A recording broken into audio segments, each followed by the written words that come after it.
Hi, I'm Kerri. I'm Lana. And we're having a 5-minute break starting from now.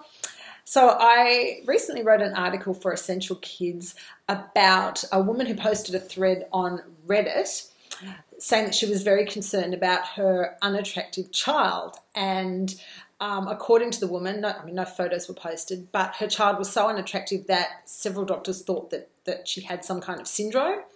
And she was worried about how this is going to affect her in her life and the challenges she'll face, and she wanted people to see her inner beauty and so on.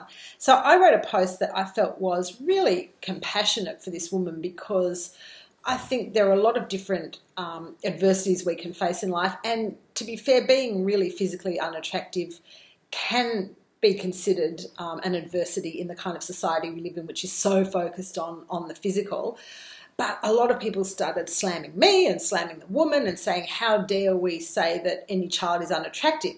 Which leads me to the question and issue, which is that why is there such a not stigma, what's the word?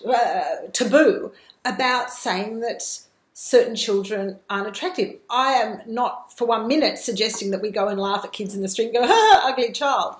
But it's okay for us to say, oh, my God, that's a particularly beautiful child. Aren't we even allowed to acknowledge between ourselves or in ourselves that some children aren't blessed? Not every child is beautiful. And I think the difference is that we're allowed to say that that child is not particularly attractive. But when we start saying about our own children, it's seen differently. We are, as parents, expected to see the beauty in our children, and we're expected to see that there's no one as beautiful as our children. And I think that it's very jarring to hear a parent say that my child is not beautiful, because you don't see your children in the same way that you see other people. No, but I mean, to me, that doesn't compute at all. You can look at your child and feel tremendous love for the child, but not be deluded about their physicality. I mean, I have, as you know, one of my kids, actually 2 of my kids, are really, really short. And I don't look at them and think that they're tall because of the power of my love. And similarly, a parent of a very overweight child isn't going to look at their child and think, my child is actually thin. And tall and short and thin and fat are not subjective.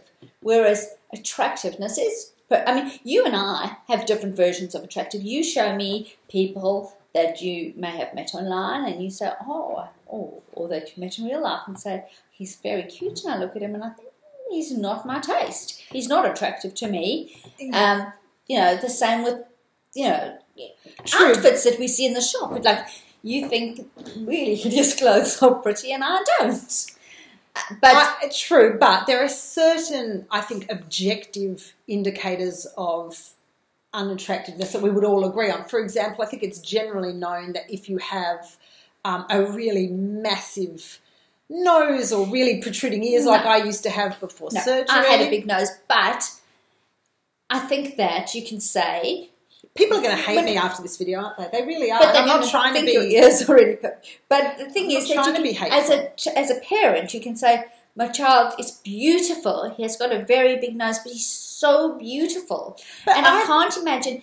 I remember when my child was little and his grandmother, on his paternal grandmother, said something about him not being particularly beautiful. I was horrified. Oh, no, I agree. I mean, when my son was a baby, somebody made a comment about,